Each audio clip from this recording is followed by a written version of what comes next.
Hey everyone, welcome to the Get It Done podcast. I am your host, Jimmy Ryan, and today I am just totally blessed to be able to interview my first couple interview. This is Lisa Marie Franco Garcia and Jesse Garcia. Guys, welcome to the show. Thank you so much for having us.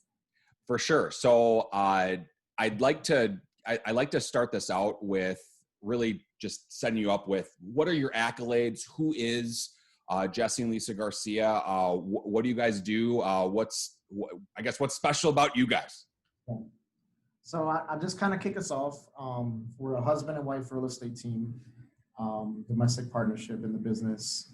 My wife is coming up on 5 years in real estate. As a matter of fact, this month of November. Yeah. 5 years in the business. Yay. I'm a little bit over 2 years in the business. Congrats. Thank you. I had another business prior to real estate that I was kind of focused on. That's where my attention was at.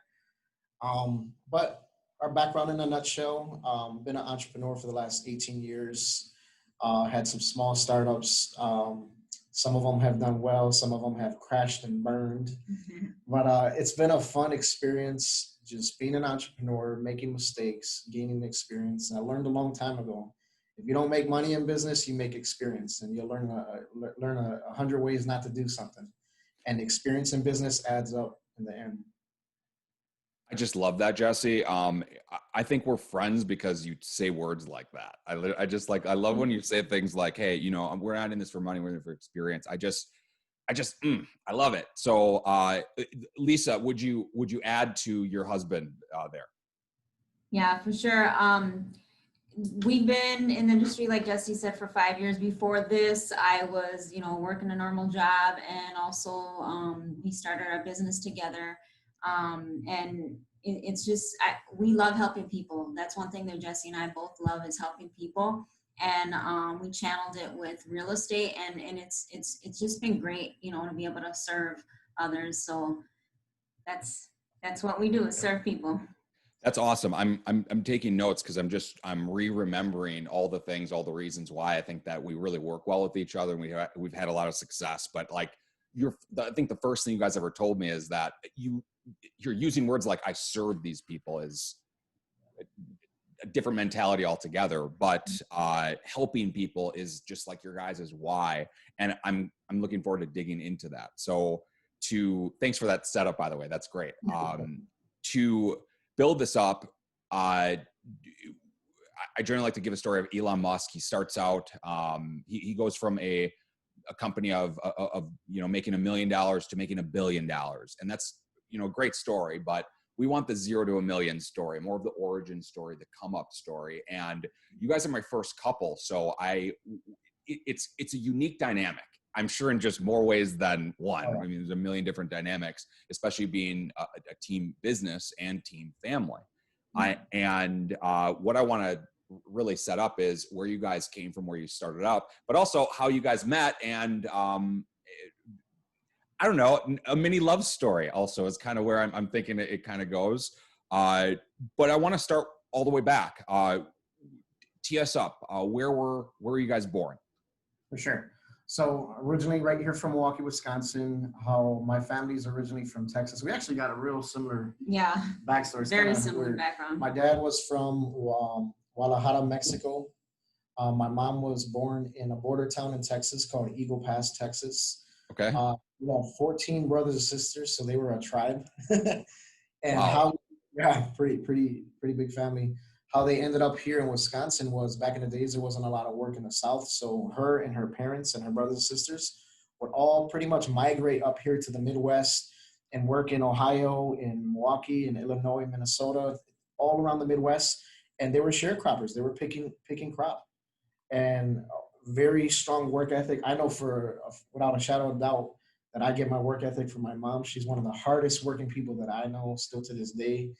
But that's how they ended up coming up here to Wisconsin. And then eventually some of them settled up here in Wisconsin, and the rest went back down to Texas. And that's pretty much our story, how I grew up on the south side of Milwaukee, loved it, had obviously come from some very humble beginnings as well. So I didn't grow up in necessarily the the most desirable neighborhood, I would say, at that point in time. Well, let's okay. There's so much there that I want to unpack. I love that setup, and I want to dig into this. And then I think Lisa, I want to come back to you. Jesse, you had 14 brothers and sisters. Oh, my mom, she had 14 brothers and sisters. I actually had a pretty big family too. I got 5 sisters and 2 brothers. Oh my God, where are you in the I'm range? the 5th child.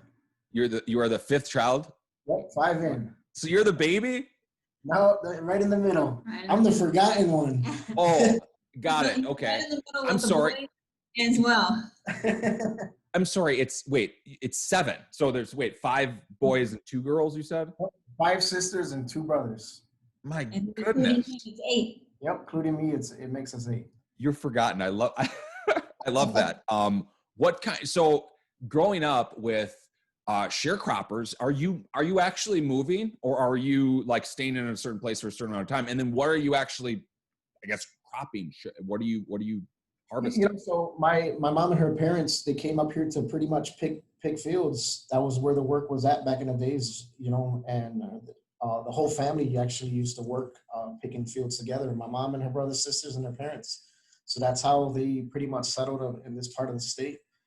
And the rest of them went back down to Texas, and you know, some of them settled up here in the Midwest. And you know, I was born in 80.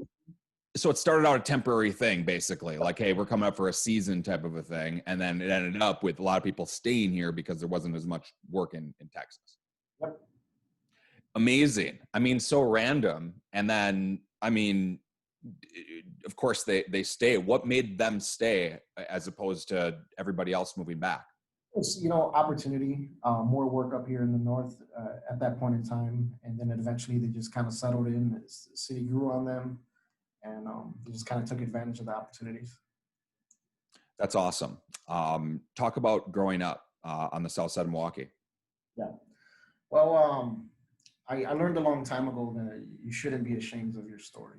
I didn't make some of the best choices growing up. As a matter of fact, some people go down the wrong path. I actually ran down the wrong path. I come from a mindset, if you're gonna do something, you either be all in or all out.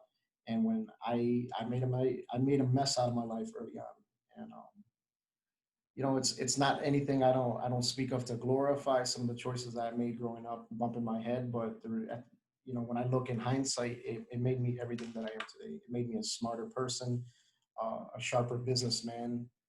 Street smarts will teach you a lot. And you know, we taught you how to appreciate life, coming from nothing, appreciate valuing relationships, because we lost a lot of good people, you know, in our childhood from some of the mistakes in the streets and stuff like that. Yeah, I promise you, I don't have maybe the average cookie cutter story. Well, I mean, you know, I feel like someone told me this one time. It's just like, the more interesting the person, the more crazy probably their story is, you know? And a lot of times we don't know their story until we actually ask it. But we never knew why we really loved each other or were really friends truly deeply. It's because we had maybe similar stories, or maybe we both came from nothing and we're both in a different spot. And if you were to dig a little bit deeper into what nothing is like, what is nothing like growing up? You know, growing up in a, you know, crime-infested neighborhood, gangs, drugs, just poverty. I guess you know that was the normal. That was the environment. Low expectations. A lot of people settling. I think, you know, you hear things like you're a product of your environment, things like that. But thank God that I've had some good people come into my life as well. Just like we've had some bad people come into our lives, we've also had some good people come into our lives. And I learned a long time ago from a mentor of ours that if you ever want to change your life, it goes back to 3 things. One of them is your thinking. You got to start to question your conditioning. Some of the things that you've been taught are just not okay. Some of the things that you've been taught have you where you're at in life. Another thing is your associations. You know, people are either going to take you up or they're going to take you down in life. And unfortunately, at that point in time, I was just around too many people that were just taking me, you know, in areas, you know, we had more in common with things in our past than we did in things where my life wanted to go and the future. So I needed to get around some new people, and is what it really came down to, or some people that wanted more, or that desired more for their life, or that had higher expectations for their life. And the last thing is the environment. What you see, what you hear, what you're constantly around, those things influence you, and you'll be foolish to think that they don't. So I had a chance to travel, had a chance to get around people that had more than us, had a chance to stretch, my vision. As a matter of fact, I never really been anywhere up until this age of 17. We just moved to from one house in the hood to the next. It's really what the story was. And so I never really got outside of my bubble. And until I started to grow and travel, I started to see more of our lives, started to see what was possible. It really started to kind of give me permission.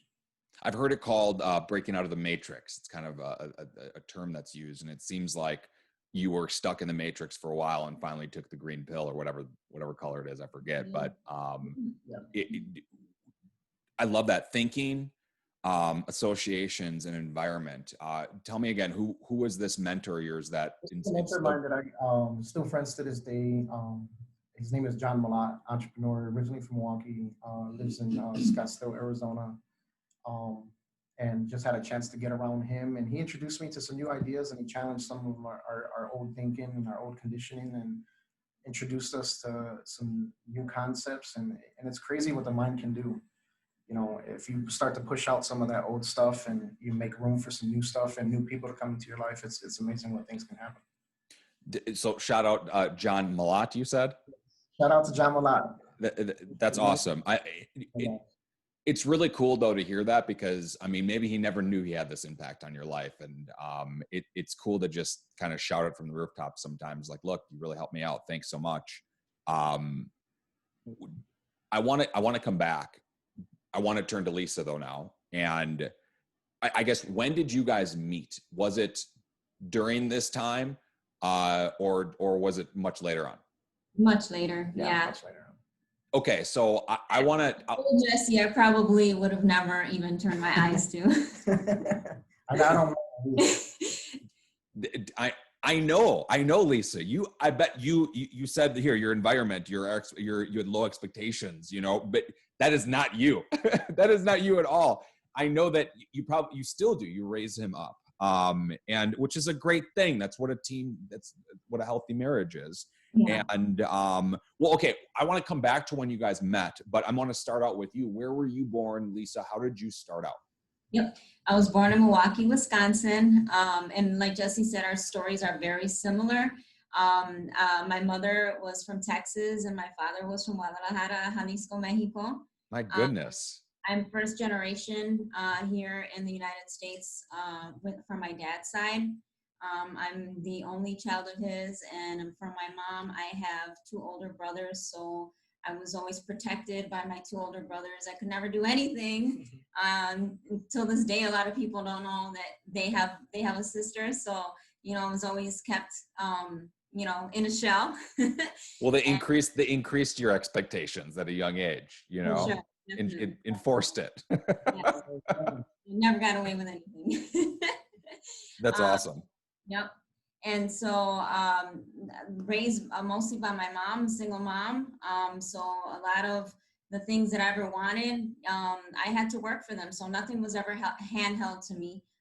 Anything I ever got, I had to work for and earn it. And that played a big story in my life, the woman that I am today, because I've been working since I was 14, and I remember even in high school, I worked a waitress job, I worked at McDonald's, and then going to high school full time, obviously. And I remember one day waking up and it's early in the morning. I'm like, oh my gosh, it's late. It's I got to be at school. And I call my friend like, hey, I'm going to be late. I had to take the bus to school. I'm not going to be able to go with you guys. And she's like, Lisa, it's Saturday. And I'm like, yeah, that's right. Okay, I'm going to go back to bed. I don't have to work today. Oh my goodness. Well, when you work every day, you forget the day of the week. Yeah, absolutely. So yeah, I've been working since I was 14. I started with a babysitting job, and then, like I said, working at McDonald's. Odds and end jobs, restaurant jobs, and then I was one of the first to graduate from high school in my family. Um, uh, and I mean, that's awesome. That's huge. What did your mother and father do? What was similar? So my mom, as like Jesse's mom, was a migrant worker. She got married at 15, moved to Wisconsin as a migrant worker. She picked cherries and other crops, and she ended up staying here in Milwaukee. She got a divorce and then met my dad and had me many years later. So I think my brothers and I are about 15, 16 years apart. Wow. So you were always you're always just the baby girl of the I was a family. baby. Yep. Yeah, Still for am. sure. I could only imagine. So I could only imagine what that does to you, Jesse. I mean, like, and you're number 5. So basically you're number 5 of the boys. So you're kind of like the, how much crap do they give you? Do they at all? No, me and my brothers and sisters, I love them. It's just a funny joke that we all make because there's so many of us. Like, Right. For like sure. the For sure. Well, so similar upbringing in the sense that, like, look, you came from nothing, in the sense that, like, look, I wasn't given anything. You're babysitting at 14 years old, where did you waitress? Like, what did you do? McDonald's, like, describe that time of your life. What was a typical day like, where I guess by the time it's Saturday, you're in a frantic because you've lost track of what day it is. Mhm. I think it made me appreciate everything that I have. It's just something I just knew I had to do. Being raised by just my mom, her income was the only income we had, and so I knew I just had to make things happen for myself. And again, if I ever wanted anything, I had to work for it. So that was just always my mentality. So, but other people don't do that, I guess. And I pray to God I raise my kid to do that too. What do you think was the difference between you and the kid that didn't do it? Was it just simply because you had to do it? Or, I guess, because other people have to do it too, but I guess they don't still. Yeah. I don't know. It's just a mentality that I knew I had to get things done. I had to do things for myself. And I think it just, like I said, it helps you appreciate life. It helps you appreciate everything that you have. And just to be solution driven, to figure out things in life on your own. And I think a lot of times, if sometimes people want things, right? And if you want things, it's still optional because you want it. Right. If you must have something, if something must be different, at that point, it kind of like transitions to like something that's non-negotiable. Yeah. And that's one of the things I respect about my wife is her work ethic and her willingness to not settle. It motivates me. I kind of finally felt like I had somebody that can match my energy, and we work really, really well together. As a matter of fact, we're coming up on 10 years together. Wow! Congratulations. That's huge. Yeah, we did get married this past 2017, February in 2017. So cool. 3 years married, over 10 years together, and we actually got together at a time in our lives where we were transitioning. We were both married once before, and I had a daughter from a previous relationship. She had 2 sons from a previous relationship, so we had a mixed family, and it was like the perfect time. Like, I can't even say that we were looking for each other, but I feel like we attracted each other because it was like the right moment for us to come in each other's lives. We actually got introduced to each other through, I was working at a high school. As a matter of fact, the high school, one of my neighborhood high schools that I got kicked out of, the first high school that I went to, I got kicked out of. Years later, I went back and I worked for. And the same principal that kicked me out was the same principal I went back to go work for. Oh my God. Yeah, pretty cool story. Shout out to Mark's Cook's House, South Division High School. That was my awesome. Grounds. That was a neighborhood I grew up through. And I loved it though. So I had a chance to work at the high school for 6 years. And one of my coworkers, Priscilla Alva, That's actually Lisa's niece, and she introduced me to her aunt, and I kind of had my eyes on her from then. You know, it was just like I just knew. She didn't know she was going to be my wife one day, but I knew. You, describe that to me. You got to dig deeper into that. Like, oh my goodness. Wait. So you're introduced to, this is like 3 people down the way. Like, there's no way this just randomly happens. Introduced. It wasn't even like hey, we want to hook you up or anything like that. It was just like, you know, oh, this is my aunt, you know. Yep, just around some social events together, and just loved her personality, things like that, and you know, getting to know her more. And I was kind of transitioning out of a relationship, and it was just kind of like the right time. And what, you know, what was so crazy is right around this time, I actually had, me and Lisa were just kind of talking during this time, nothing serious. And I remember I injured myself. I had a surgery where I tore my tendons in my right leg. So I'm kind of recovering, and post surgery, I kind of went through some challenges where I ended up having a blood clot, and I ended up in the hospital. So I'm in the hospital. I went in for just to get seen, and then I ended up getting admitted. And I'm in this hospital for like 7 days, pretty much fighting for my life, dealing with this blood clot that was getting pretty serious. It was already traveling kind of like in my towards my lungs, things like that. And while I'm up there, Lisa showed up to the hospital every single day. And I'm like, I just came out of a pretty serious relationship. I wasn't necessarily looking for another serious relationship, but I also realized, like, damn, most women won't do something like this. Showed up to the hospital with me right at my bedside every single night. And I'm like, I found me something special again. So when you find something special again, you just don't question it. You know, you know, when you know, you know. And I knew that I had a good woman that came into my life again, and it's kind of funny how things kind of came together after that. So did you know right away that you were going to marry Lisa the first time you met her and talked to her? Yeah, so she didn't know she was going to be my wife one day, but I knew it. You know, obviously I was married before, so I you know, the conversation about getting married again wasn't something that you just want to have right away. Of course. Or anything like that, but I just knew that something was special about her. I knew she wanted more for her life, and I felt like that her skill sets and her personality can complement mine, and we had the ability to build something special together. Well, absolutely. And then you show up to his bedside 7 days straight. I mean, you get the Girlfriend of the Year award on that, and just like, I mean, there's no way that it's a sealed deal at that point. You know? I mean, at that point, you know, nothing else matters. Anybody else doesn't matter. It's just like, you know, you got something real right there. Absolutely. Well, I'm not really sure where to transition. I almost want to go back to you guys coming out of high school days. But I also want to go back to Jesse and talk about, you mentioned that you got kicked out of high school. I mean, brother, I'm sure there's like 10 stories that you have back in the days of quote, running down the wrong path. So I want to get just a couple stories out of you with that. And first one, I got to ask, how did you get kicked out of high school?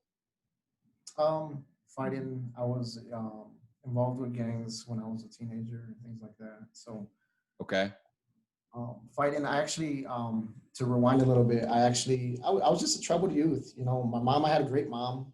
It's not anything that she didn't instill in me, because she's always, you know, loved her kids and provided things like that. It's just the environment was kind of sucked me in, things like that. And not when you don't have many examples of good things, well, you find examples of bad things to be. And I was finding all the examples of bad people to be around me, and that's what I ended up growing up into. So I ended up getting kicked out of 2 middle schools.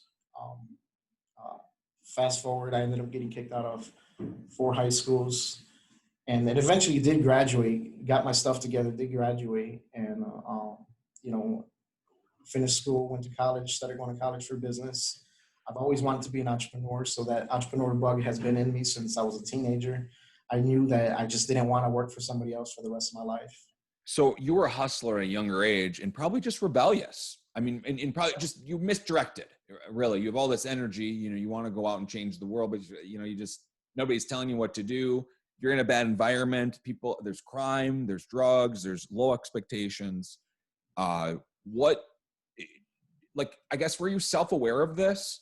And just angry, do you think? I've always been a very smart person. When I was in school, well educated. My mentor used to always say this: you don't need a formal education to be educated. Any subject that you really dive into, you can master if you put the time into learning. I've always been very book smart.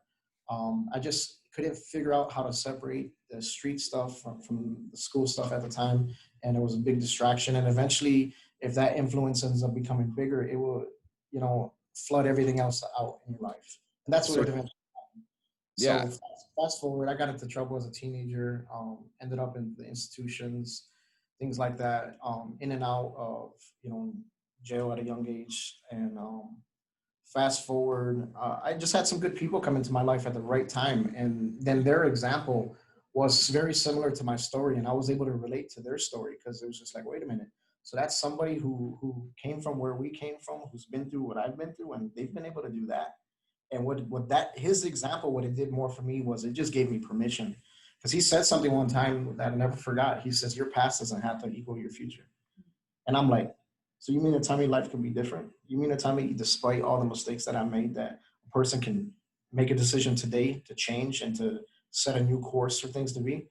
And that's all I did. I made a decision that I wanted my life to be different. I wanted more for my life. I got around some good people.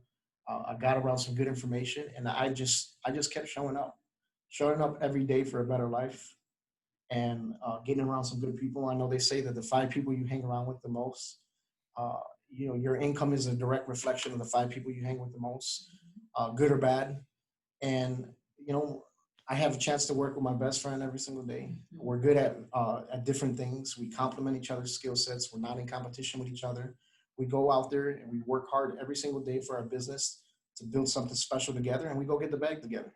And look, it's because you started out, without any. You have to appreciate it. It's hard not to, especially the direction that your life was headed. I have to ask, at what point was your, I don't know if it's necessarily a rock bottom spot, or if maybe it's just a point where it's really just a paradigm shift. At what point did you get to the point where you were headed straight, like you said, running straight down the wrong direction as fast as possible, in institutions, kicked out of school?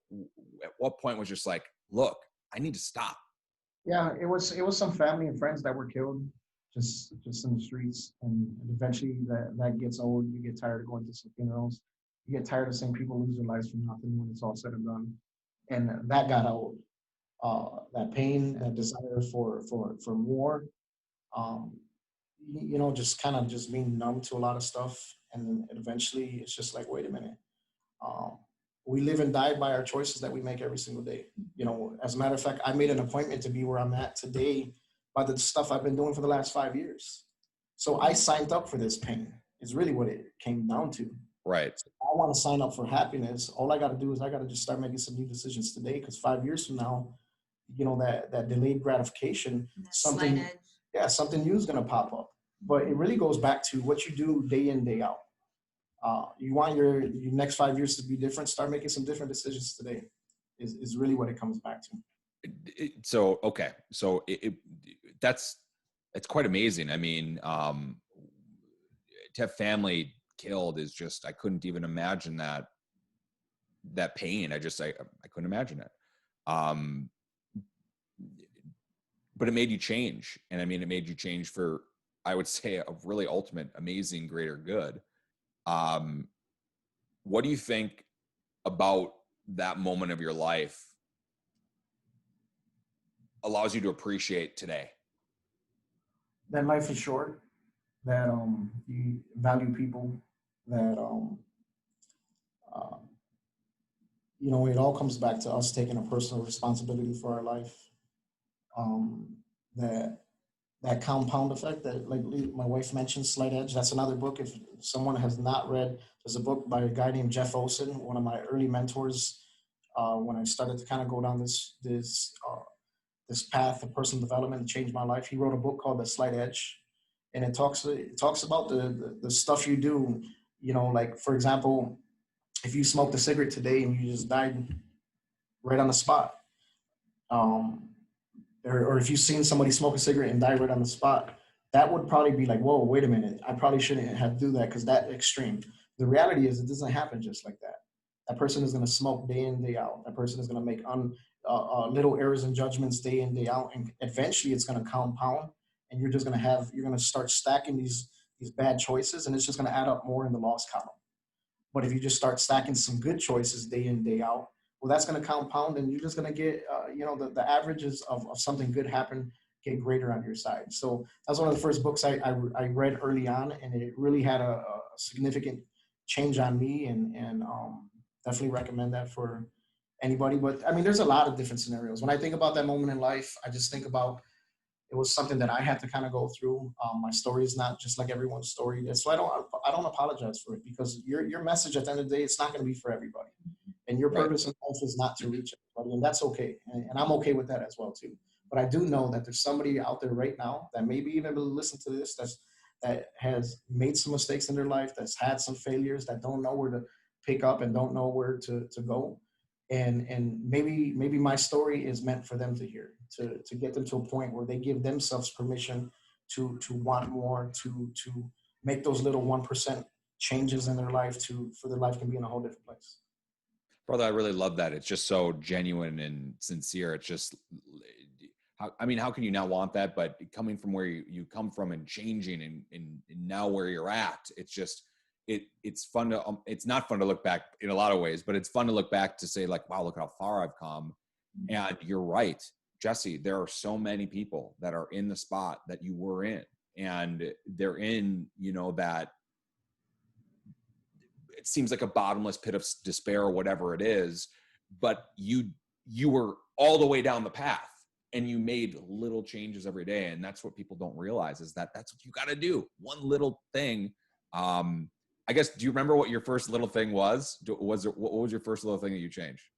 It was just like, okay, I as a matter of fact, I do remember, because I was struggling with it, because I felt like I had one foot in the streets and one foot in a better lifestyle at this time. And I didn't know how to transition. And I remember having a conversation with my mentor, and I asked him, so what do? You go back to your friends and you just tell them like, oh, you can't be my friend no more, And he's like, no. He says, what is the common denominator? He says, it takes time to get good and it takes time to get bad, right? He says, you just got to stop giving so much damn time to bad choices and to bad places. He says, people that you used to spend, if your life is over, if where you want to go in your life is this way and you're already here, he says, you just can't, he was like, and he gave it in kind of like an analogy. He said, people that you used to spend 2 days out of the week with doing nothing, cut it down to 2 hours, because you just can't afford to give that much of your time around people that are just not going anywhere. And there's nothing wrong, not that they're bad people, not that, it's just, you just don't have that luxury anymore, because you already kind of know what this is going to get you more of what you already have. And then he was like, so people that used to be around for 2 days of the week, cut it down to 2 hours. And people that used to be around 2 hours, cut it down to 2 minutes. And some of the people, you just got to just greet them. Hey, man, good to see you, man. And you just can't afford to just spend so much time around them anymore. Because the reality is they don't have what you want, and they're not going where you want to go. And then people that have what you want in life, you got to spend more time with them. You got to increase that time from just greeting them 2 minutes. You got to go spend 2 hours with them. You got to go spend 2 days of the week with them. Right. It sounds easy. Was that hard? Was it the first thing and also the hardest? Or yeah, and it was, because you genuinely care about these people, and just like I do, I love hard and I hate hard. You care hard, yeah. Right. It is what it is. And I genuinely sometimes care about other people more than I do myself, and when you're a giver, sometimes the good thing is that you're a giver, but the bad thing is that also you're a giver as well. And you don't know when to stop being a giver. And sometimes, one sinking ship can't save another sinking ship. And I came to the realization that one of us have to be on good ground to be able to throw a damn raft. And I knew I had to take care of me in that season of my life and be a little selfish for a change and work on me, so that way I can be in a position to kind of come back and work on somebody else. Stop the ship from sinking, for sure. If we're both sinking, we can't help each other. I love it. I want to go back. I want to go back to Lisa, because Jesse, you're just hogging the whole interview. My God. I love it. He has a great story to share. No, I really do love your story, and I'm just poking fun. Like that. I mean, there's so much. We could probably go hours, but I want to. I mean, and maybe I'd have you guys back on, but individually, but Lisa, I want to come back to your early years. You were waitressing, you were in McDonald's, that type of spot. What, you graduated high school. What was next for you right out of high school? And I know I mentioned it, I wrote it down, but what, you were the first out of anybody to graduate high school, correct? So from my siblings, yes, Okay. but I was second out of my cousins. Yeah. Wow. So yeah, the first one to graduate from my siblings. My brothers didn't, graduate from high school. And so I knew I had expectations, to meet and people to make proud, and then even my nieces and nephews, being a good influence to them, because I have a Right. lot of that are very similar in age to me, because remember there's a big age gap between us. So I'm closer to my nieces and nephews than I was to my brothers. I had more to relate to my nieces and nephews than them. So I knew I had shoes to fill and be a good influence to them. Right. Expectations to really meet. And you're already working at all these different jobs. I'd have to imagine that, I mean, your head was on much more straight. And I guess what would then maybe Jesse's was at the time. And that's probably because of all the things that Jesse mentioned: crime, drugs, low expectations, just the environment and associations. What was different, do you think, Lisa, about your upbringing that didn't point you in the path that Jesse went?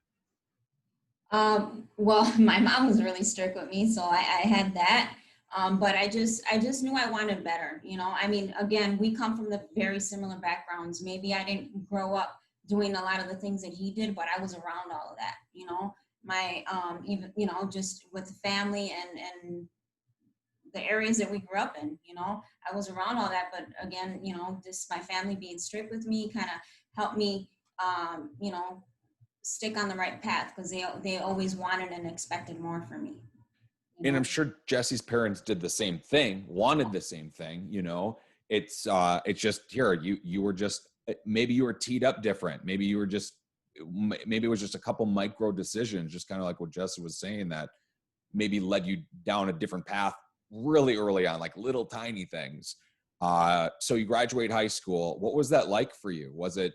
I mean, it was a huge accomplishment, even like the friends that I grew up with, we all had very similar backgrounds. First, to graduate, we went to all girls high school. So all of my friends that I had, again, same backgrounds, and we knew we had to make it happen for ourselves. And it was just a great accomplishment. What high school was it? I went to St. Joan Antietam. Cool. Where is that? That's on the east side of Milwaukee. All girls high school. Okay, very, very cool. And I forget which high school did you go to, Jesse? Which one didn't I go to? I went on a tour. He had a high school tour. The one you worked at. South Division was the first high school I went to. Okay. And that's probably what you would consider like your home high school. Yeah. Sounds good. Well, okay. So going back to Lisa, sorry, I wanted to just tangent really quick. So from high school, what's next for Lisa? So big shoes to fill, influence to make for others. I decided I wanted to go to college, and I went to UWM, and I started with criminal justice, because I wanted to. I mean, I was always around all that, so I'm like, cool. Maybe I'll be an investigator, or maybe I'll be in the FBI or something. and just like, what a perfect setup for Jesse. Just like, this is great. No. I could only imagine like a first date, like what that looks like. Just that would have been totally super awkward. Because she C-capped you. She C-capped you. You know what I mean? Like, it's just that, but that's awesome. Anyway, so okay, criminal justice, that's cool. So criminal justice, yeah. So, and then I ended up getting pregnant, and I was a year and a half into my college years, and I got pregnant by my first son, and I wanted to take a break from school. I wasn't as motivated. I wanted to be, the mom and go to work and just make money and make things happen. Like I knew I had to do. And so I dropped out of college, and then I started working at a clinic, and I had this midwife who actually delivered my kids, and her name is Janet DeKoopman. And she was a huge influence in my life. And she said, Lisa, you working at this clinic is great, but you have more to offer. You have so much ambition and so much motivation, and your work ethic is great. Working at this clinic as a receptionist, as a medical assistant isn't the only thing for you. Like, you need to find something better than this. And that always stuck with me. And I'm like, wow, I thought I was doing great, but it wasn't her insulting me. It was more like she saw more in me than I saw in myself, And you took it that way too, which is also, Yeah. which is, kind of different. Some people would take it as an insult. Yeah. What was the connection with Janet DeKoopman? Was she I guess, why did she care enough to that's got to be uncomfortable for her, Yeah. to come right out and say that, what do you think made her say, hey, you have a brighter future, you should do something different? Yeah, I think it was her she always had an optimistic view in life. And I learned a lot of that from her. Like, yeah, we're in a bad situation, but you have to be optimistic and look at the positives in it, and pull the positives from there, and run with that. Don't just stick back and look at all the be a pessimist and think of all the negativity, which is, really, it's so easy to think of the bad and not look at the good. And so her just always on me, and seeing greater in me, it helped me. And so with that, I'm like, you know what, I love helping people, I love being in the clinic environment, maybe I should go to school for nursing. And I signed up, and at this point, it's like, I think my second child, he was about, I don't know, maybe like 6 or 7. So I'm going to school, I'm working full time. So wait, hang on a second. You go from you have a son 1.5 years into college, and now all of a sudden you have a second child and they're 6 years old, and Janet DeKoopman's telling you to get out of here. Was it that long in medical, like being a receptionist, before you finally cut bait with it? Was it just like, I guess, and why did you stay? Well, I had to make money, right? So Right. I stayed working. But Newborn. I don't know. It just took me a long time to really, life goes on. You have your kids. You're going to baseball, school. You just get comfortable with life. And you kind of, I would hear her in the back, because she not only was she my midwife, she worked in the clinic that I work with, so I got to be with her a lot. So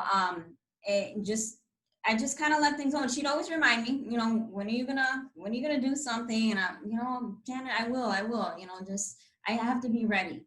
And so then I'm like, you know what? She never said you should be a nurse, but I just felt like that, again, in a clinic environment, and I love helping people. And I admired her. And I thought, okay, well, maybe one day I can be a midwife, but I have to start somewhere, right? So I'll just start, I'll go to school and be a nurse. And that's what I did. I enrolled, and it was a challenge because, I'm a mom, I work full time, and I have to take care of the house. Yeah. And go to school. So it wasn't easy, but I would take, 2 classes and go to school after work. So I wasn't always around my kids, to be around them, which is what I love to do. But I knew I was doing it for them and for me.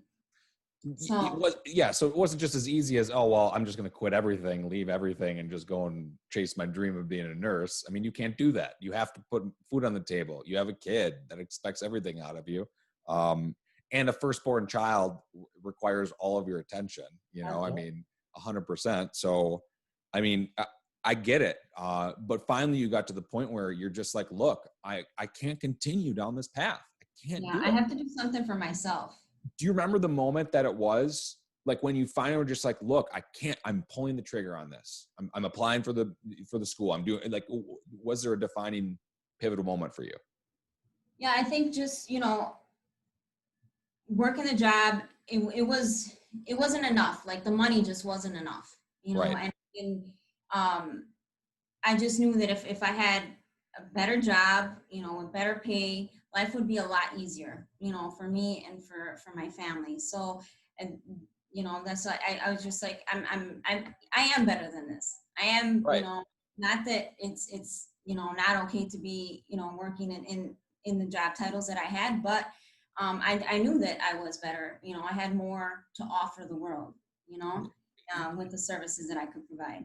Absolutely. And just speaking as someone that has worked with you on a professional side, you provide so much extra value, that just really doesn't come with it. That, I don't know, I would argue it should be expected, the added value that we as professionals should provide our people, but most people are just in it for the money and that's it.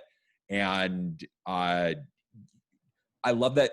I love that Janet could see that you have that value potential, which, in real estate, in mortgage loans, you have to be able to have that extra value. If you don't, why you?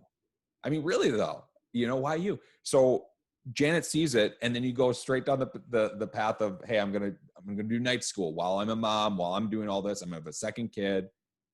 How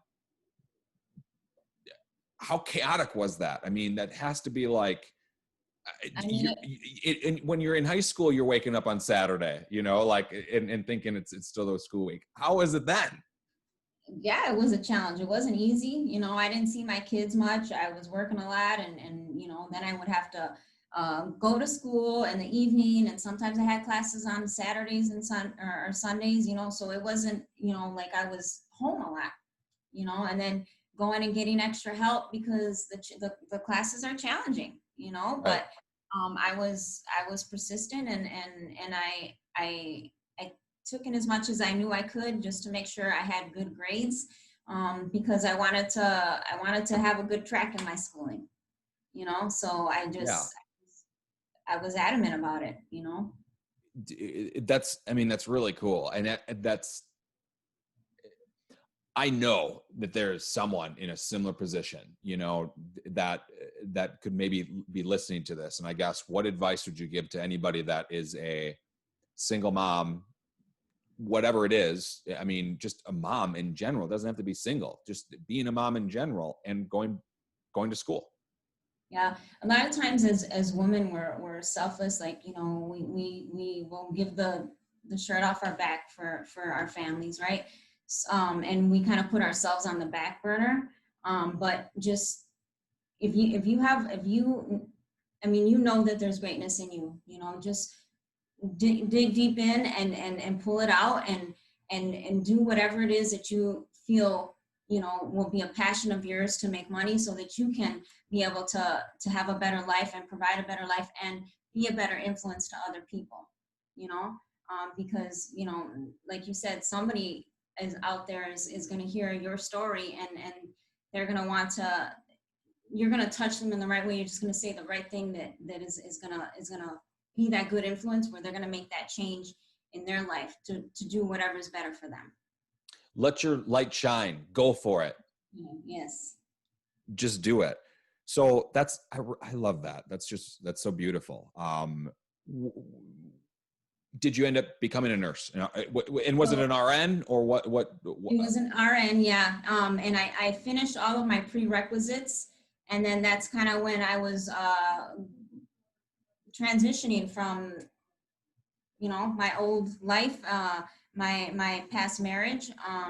And then this is kind of when I met Jesse. And well, at that time, when I was going through my divorce, I'm like, you know what? I have a great track record in school. I'm going to put everything on pause until, I need to make sure my kids are good in this transition in life. That's 100% my number one priority. And so I'm just going to be here for them, and I'm going to, love on them and just work and make money. And I'll come back to school when I kind of have life under control, and which, I felt like I did. And I think I did a good job with that. But then this is when I met Jesse, and we kind of took a different path together, and with entrepreneurship, and I never went back. I never finished. That's so cool though. I mean, did you kind of in the back of your mind be like, look, I'm never going to finish this if I don't do it right now? Yeah. But I have to, okay. Go on. Like what made you still not do it? Like, hey, I mean, it has to be so important to you to complete what you sacrifice so much for. I mean, my God, Saturdays, Sundays, every day. I mean, your kids are much more important. They have to be. But I mean, what is it that made that decision? Was there any one thing, or was it just everything? I don't think it was just one thing. I think it was, the transition of my life, getting with Jesse, and then, he had a great positive influence in my life, and when you talk about mentors, and, obviously one of them for me was Janet, but Jesse was my mentor. He was the one who introduced me to entrepreneurship. And again, he was an next person in my life to see more in me than I saw in myself, and yeah, you do reflect on yourself, and you're like, yeah, I do have greatness to offer, but then sometimes you kind of get caught up in life, and you're not paying attention to that, right? And so again, Jesse had a huge influence and a big impact in my life when it came to, I'm not going to say not going back to school, because he believed in me going to school, but just he exposed me to the entrepreneurship, Right. and I'm like, you know what, this is, I love this. I love, who he is, and I love, his ambition, and I think, us starting a business would be great, and working for ourselves, and to me sounded much more attractive than, clocking in and clocking out, Yeah. which, And as an RN, all hours, crazy hours, especially when you're just starting out. That's really, I remember when we first got together, we had this conversation, and I kind of peeled that back a little bit. Like, why do you want to go to nursing? What do you really want? Yeah. And you scale that back and you see what the type of lifestyle somebody wants to live, what they're really looking for. And you got to go back to, like, all right, is this the right vehicle to fund that lifestyle that you really want? Because there's 1,000 ways to get somewhere. If I want to get from here to Minnesota, there's 1,000 ways to get there. But doesn't necessarily mean that the way that the vehicle that you're in is the only way, or that it's the right way. So we had some really good conversations early on, and I just saw so much more in her, and I kind of felt like behind that little desk that she was at the job that she was at, that she was kind of settling and she was comfortable, but I just seen so much more in her, and I loved help. We introduced her to some personal development, and I loved the fact that she started to come out of her shell more, and just kind of seeing her blossom as an entrepreneur, as a mom, just kind of inspiring other women. It's been fascinating to just see her grow in the last 10 plus years that we've been together, in business and in our personal lives. So I want to unpack that too. So you guys meet. I want to go back to, you guys are introduced kind of just, oh, by the way, here's Jesse. Oh, by the way, here's Lisa. However the stars align for that to happen. But then you become her coach, Jesse. And then, by the way, this ends in you're dating and married. Yeah, I mean, it was like, I can't say like a formal coach or anything like that. It's just, I was already kind of on this personal development journey before I met her, and so excited about all this new information, and my mind is being expanded, and it's just where my conversation was. I just wanted more. I just saw more for our lives, and just kind of introduced her to it, and just being exposed to new information. When it all comes back to it, information separates people. Yeah. And if you want your life to be different, you just got to get some new information. We're like computers. You say, what are you being programmed with? And a lot of us have been programmed with things that we don't really want for our lives. And guess what? Just reprogram yourself with something that is going to be congruent to where you really want to be in life. Yeah, and so like to piggyback on that, there's a favorite quote that I have. It's once your mind is expanded, it can never go back to its original dimension. And I think that's a lot of what happened. He exposed me to a lot of great people.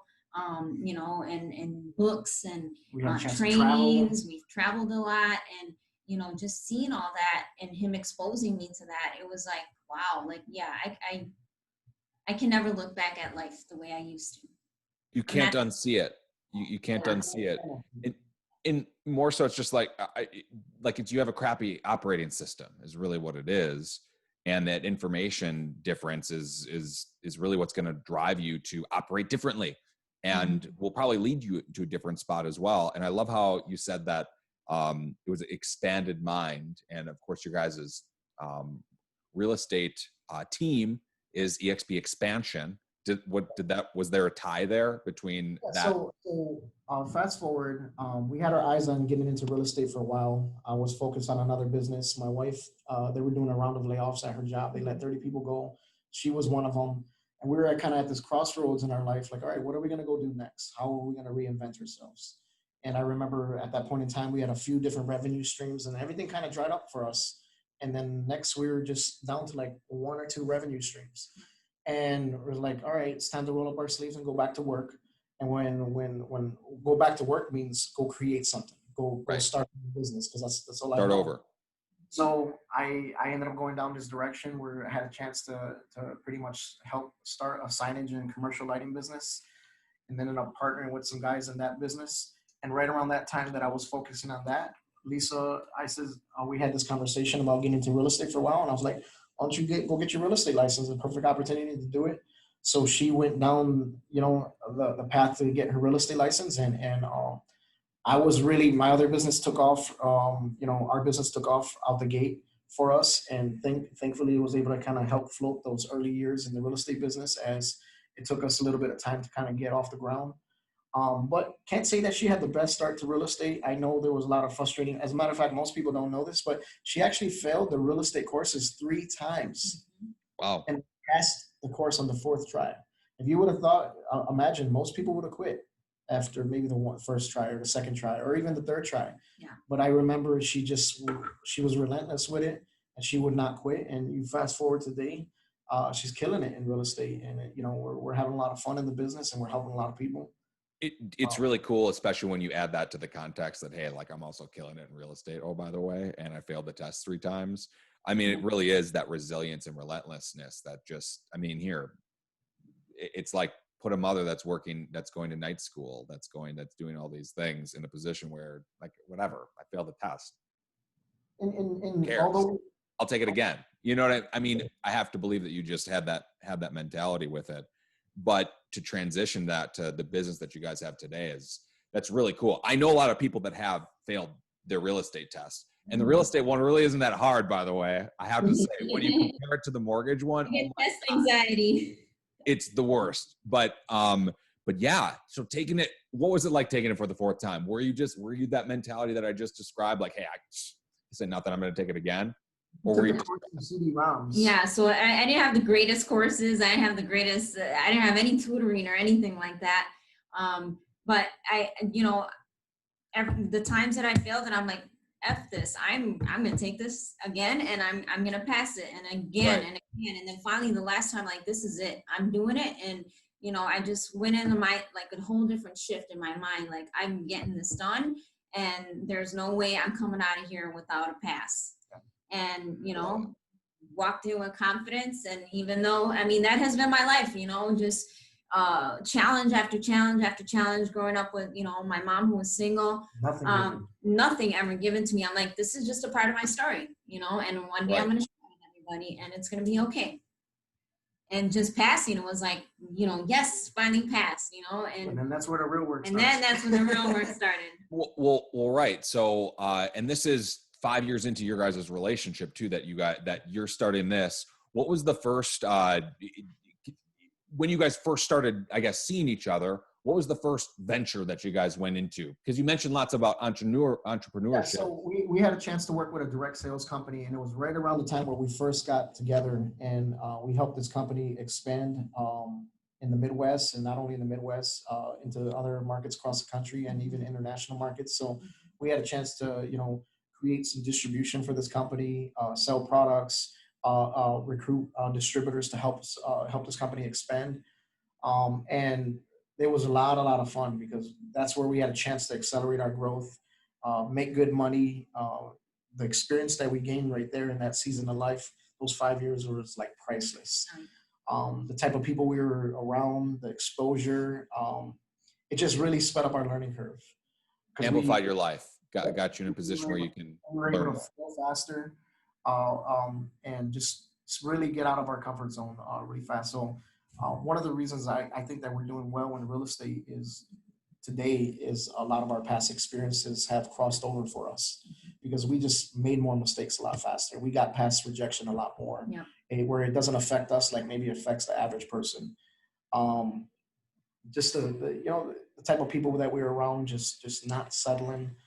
And you fast forward, this year has been a very interesting year. Obviously, COVID it's been bittersweet. We've had friends pass away this year. We've had family pass away this year. And it's been a bittersweet year for us personally because we're also having our best year in the business. We're on pace this year to helping over almost 60 families in the last 12 months. By the end of December, we'll be between 12 and 13 million in closed volume by the end of December. And that's a direct reflection of just helping a ton of people. And I don't say that, when you look at nobody just lands here. Right. It's easy. Obviously, the market's doing really good. But we've also been putting in the work. That's one thing I can say about my wife and I is we will outwork people. We'll run circles around people because I found a woman that matches my work ethic, that matches my hustle, and we're both good at different things, and we divide and conquer. When you can complement each other and you're not in competition with each other, and you check the ego for the family, it doesn't matter who gets the credit. It doesn't matter who's the face of the business. And that my wife has always kind of been the face of our book of business, and we love it like that. I'm good at what I'm good at. I play my position, and I love to see her get the shine, and I love to see her get the platform. And at the end of the day, our family wins, and that's what it's about. And we're changing lives in the process. I think if you were to ask me, like what is the most motivating thing for you right now, is not even success, because we know success. We know we're going to put the work in to get success. I would say what motivates us now is significance. It's creating success. It's taking somebody's life from like nothing to something. It's helping develop people now. It's probably one of the most things that is driving us is helping somebody grow their production, helping someone change their life, helping somebody go from part-time to full-time, helping someone go from full-time to quitting their jobs to six figures to, getting their business outside of their backyard and so on. That's what's really driving us right now. That's really cool. All of that. I mean, significance. That's a unique thing to chase after. That's not really something that you could ask 100 people. What are you after? A lot of them aren't going to say significance. Why is that important to you? Because it's, success is our duty for our family at this point, because there's so many people that are indirectly counting on us to put on for them and for where we come from.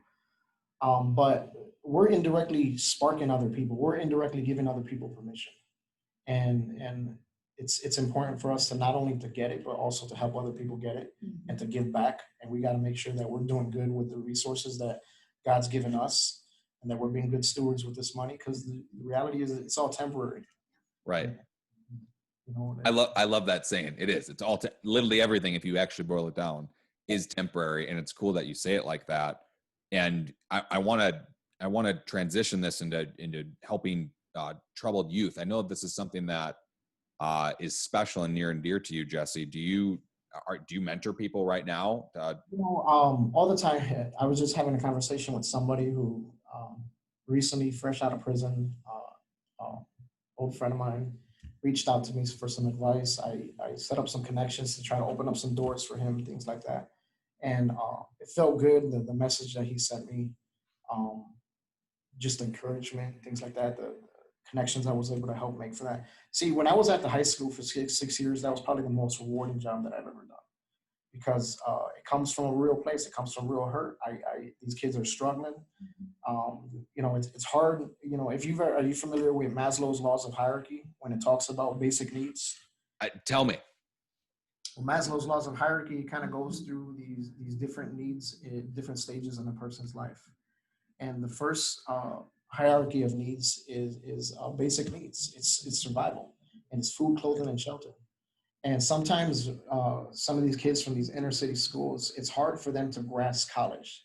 It's hard for them to grasp life after school because they Right. just haven't given themselves permission.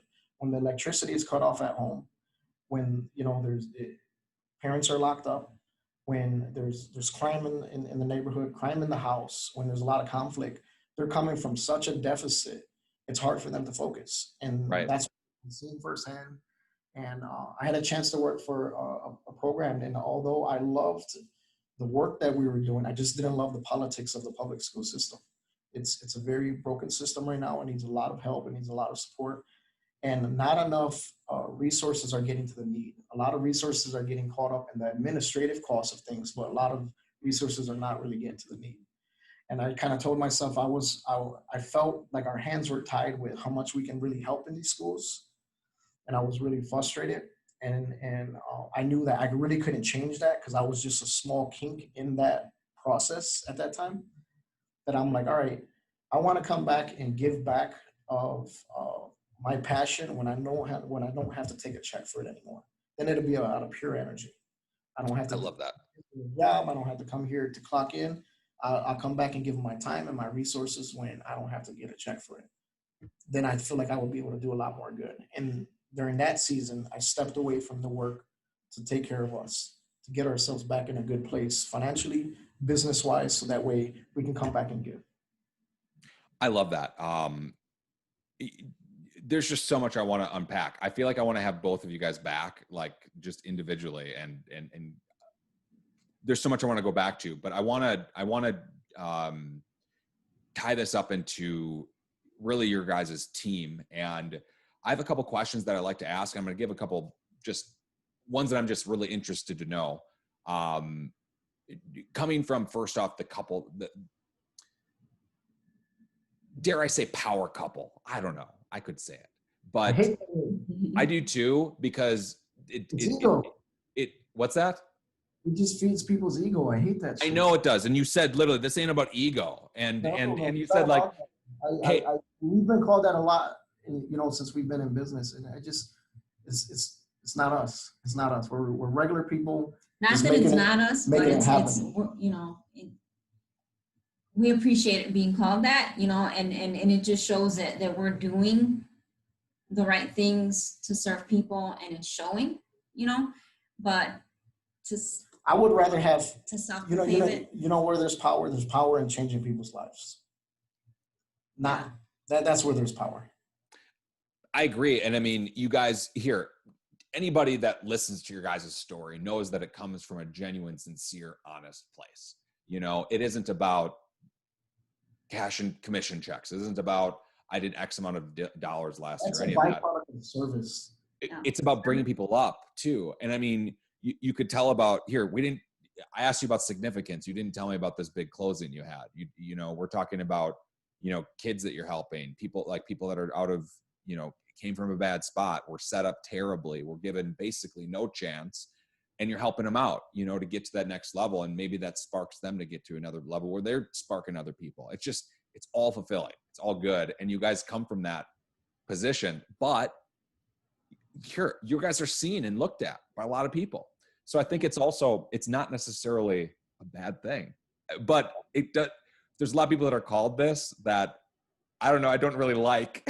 And I'm sure you guys are the same way too, but I really like you guys. It's just, I think it's because, what do you think sets you guys apart? What do you think that the real difference is?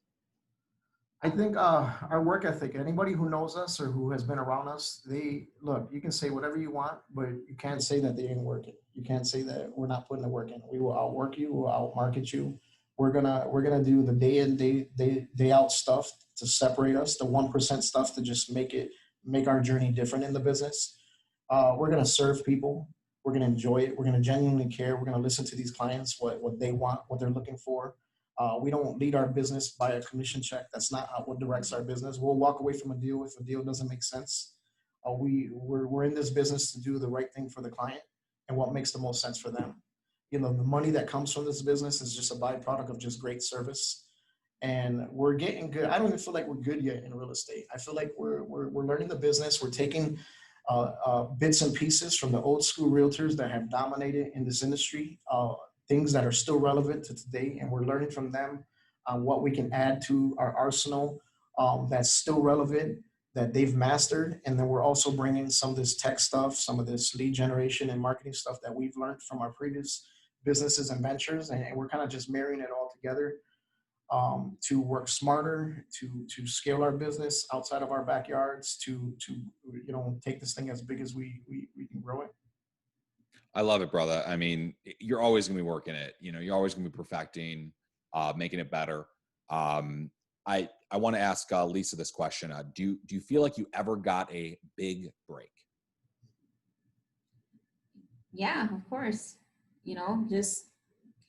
I mean, it's such an honor, even just now, fast forward now in life, to be a realtor and be able to help people. Like we don't, for me, and I can speak for both of us, but we don't take it lightly,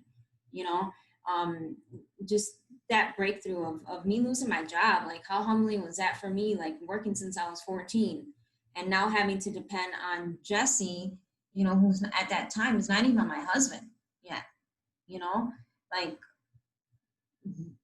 losing my job was a huge favor to me. In hindsight, looking back at that time, was like, oh my gosh, like what are we gonna do? I have kids I gotta take care of, and I knew Jesse would never let me down, but it's still like it's humbling, and that was one of my breakthroughs. I love how like the big break that you mentioned is just like a total story, like it's all the failure, and it's just like that's the big break. I love that. Jesse, what would you say? Do you ever feel like you ever got a big break? Like I feel like we're due. I feel like we've been paying a price. I feel like this year has been our big break, but it's also been bitter because we haven't been able to even enjoy it, just with how disruptive things are with COVID and just with the world and things like that. So guess what? Our big break to us is we're just saving, we're just investing, we're being smart with our money, we're making our moves, and maybe outward we haven't enjoyed it as much as we would like to, just with how things are right now. But we're not worried about that. This thing's a marathon. It's not a race. Slow and steady. We're here to play the long game, and we're here to make good decisions that are going to have us in good places long term. I love that. What advice would you give? Lisa, we're going to start with you again. What advice would you give to any couples looking to partner up and do business with each other? Start a business. I would say be patient, maybe know your roles in the team that you two have collectively, and just praise each other, because praise goes a long way, acknowledging how proud you are of them, and being appreciative, I think those are keys. I love it. Be patient, know your role, praise each other, love each other, know you're on each other's team. Jesse? I would say you have to remember why you're doing what you're doing, why you show up to a job every single day, how replaceable you are at a job. If you have a chance to go off on your own and be an entrepreneur, I would say you can get there faster together if you're working together. But you have to divide and conquer. You have to stay in the areas of your strengths. You can't, like I mentioned, you can't see each other as competition. You got to complement each other. You got to come from a place of value, and remember why you're doing it. You're doing this to put your family on. You're doing this to put them in a better place in life. And we're just on a quest to take that lifesaver off your wall and go to war with poverty. We're going to war with debt. We're going to war with lack. We're going to war with low standards in people's lives. And that's just kind of what we're on, man. We're just on this journey, and we invite anybody. Even not with us. I invite you on your own journey. I hope that we've given you permission. There it is. We hope that we've given somebody permission to want more, to not settle, to be okay with making a decision today for your life to be in a whole different place, despite the poor judgments you've made in the past, despite the poor mistakes you've made in the past. It can all change. Life can be different. I have to ask, you wear this with pride. You say this, I shouldn't say pride because it's kind of a negative connotation, but you put on. What does that mean to you? It's a mindset. Like success is my duty. I deserve it. My family deserves it. I'm supposed to be there. It's just like putting your flag in the ground. Like, you know what? Why can they have it and we can't? We bleed the same, we breathe the same. We're just as worthy as them. Why can they have it and not us? I'm doing it. Put on it's that go all in mentality. It's that get it done mentality. Making a decision like, you know what, it's for us and why not? I think when it all comes back to things, it comes back to us giving us permission. I love that. That's beautiful. All right. The next question here going to Lisa again. Was there ever a time that you thought about giving up?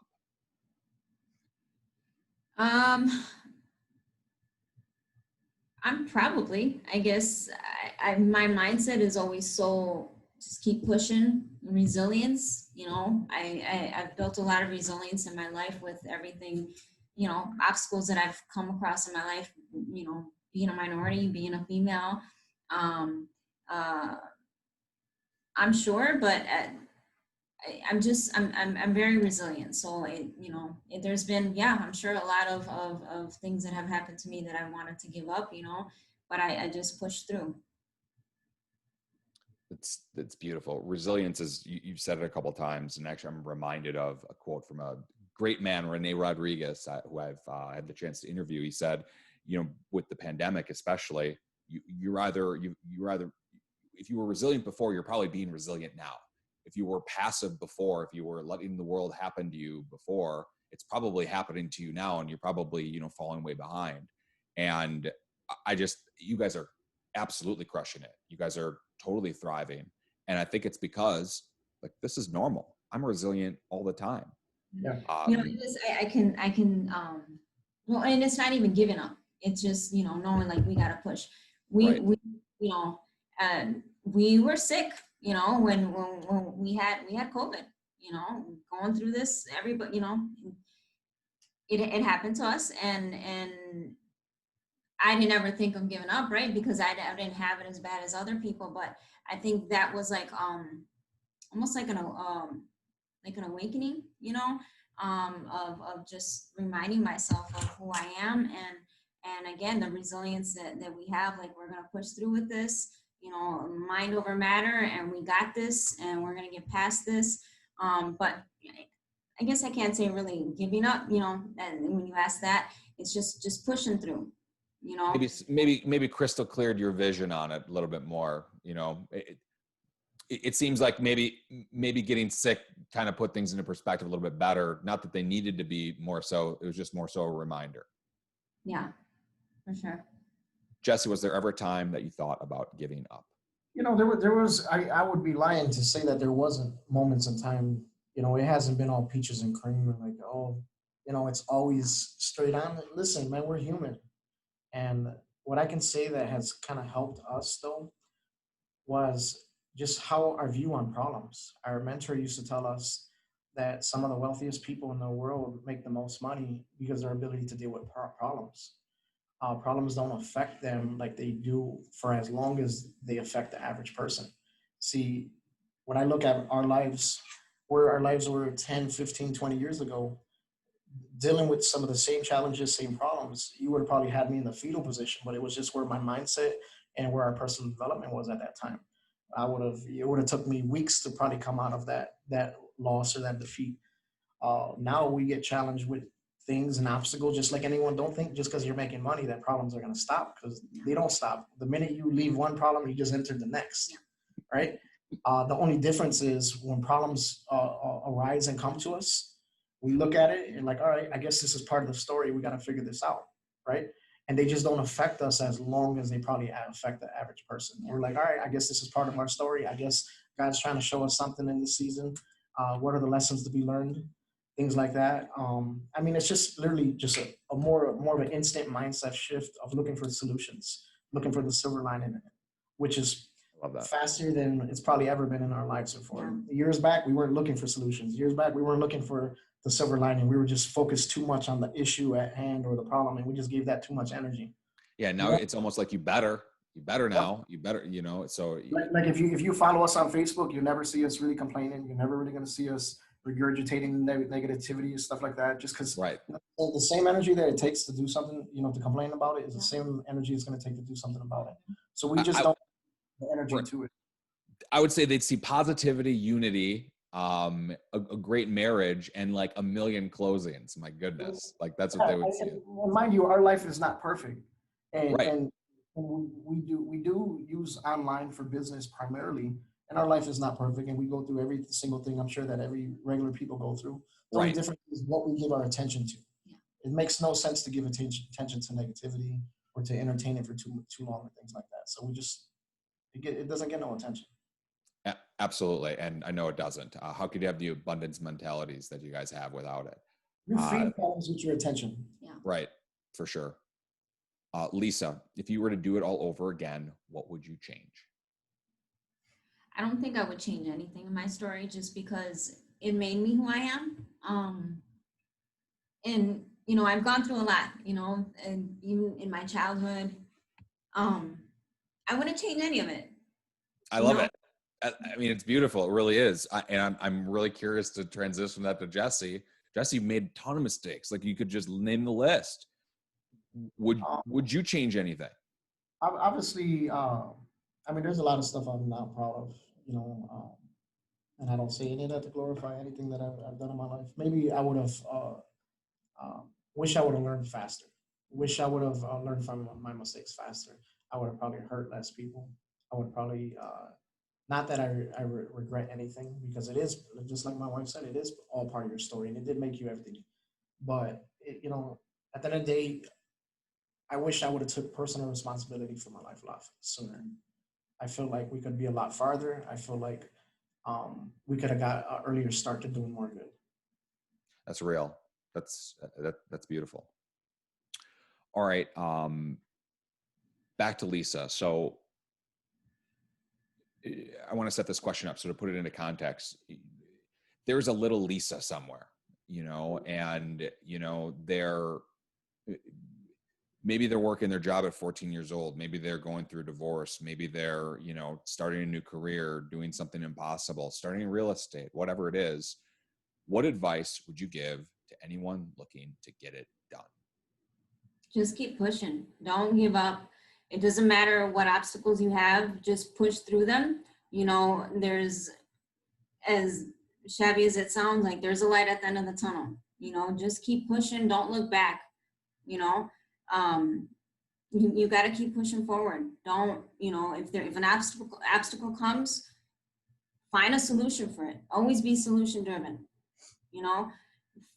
Figure it out. And if you can't figure it out, find somebody who can help you. It's okay to ask for help. It's okay to ask for help. Right, for sure. I love it. That's real. Keep pushing. I mean, it's a different way to say resilient, but it's more like what you tell yourself. That's beautiful. Jesse, with your start,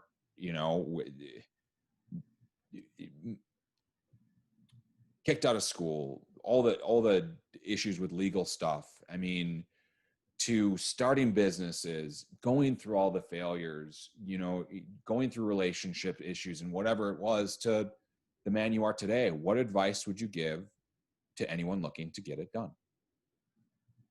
I would say that you're not the first one or the last one to be where you are today. All right. Make a decision that something has to change, and go do something today, because what you do today matters. What you do today is going to set a ripple effect for where your life is going to be 5 years from now. That day in, day stuff. Don't worry about making these drastic changes and everything being perfect and the stars lining up, because that's not how life works. Mm-hmm. I would say focus on making 1% changes daily. 1%. A rocket ship is off target like 97% of the time. And all they do is make these small little adjustments to put it back on course. And that's really how life is. If you're at a point in your life to where your life is not where you want to be, and you're unhappy and you made a lot of mistakes, you know what? First off, forgive yourself. Make a decision to be in a different place. Get around some good people. Go to work on yourself harder than you worked on anything else before. Dive in some personal development, right? Because there's already people that got the answers. Get around some good people to feed off that energy and to feed off that frequency, and get around a new environment. That's what I would tell you. That's what worked for me. All I can tell you is what I know. I only know what I only know. So life can be different. It's not going to happen for you overnight. It hasn't happened for me overnight. You just got to go all in. You got to make a decision. Like, you got to stop giving a damn what people think, what people are going to say, because it's not about it. It's not about them. You got to do this for you, because I got to take care of me for you, so that way you can take care of you for me. And this is that moment in time for you to take care of you, and be okay with that. That's beautiful, brother. That's great. All right. I want to thank everyone for joining us today. I want to especially thank Lisa and Jesse. Lisa, Jesse, if anyone is out there looking to connect with you, what would be the best way to do that? So the best way to reach us would be through our website, lisamarie.realtor. Or you can reach us directly through call or text. My phone number is 414-399-0460. And your number? 414-484-5035. Don't hesitate to reach out. If there's anything we can do, you can look us up on Facebook as well. Love it. Beautiful. All right. Well, this has been the Get It Done podcast. You can find us on Spotify, Apple Podcasts, anywhere that you listen to podcasts. And if you would like to support the show, please tell a friend, write us a 5-star review, hit that subscribe button. All those things help us make a huge difference in reaching more people. Once again, I'm Jimmy Ryan. Thanks again for joining us. Many more stories on the way. Thank you.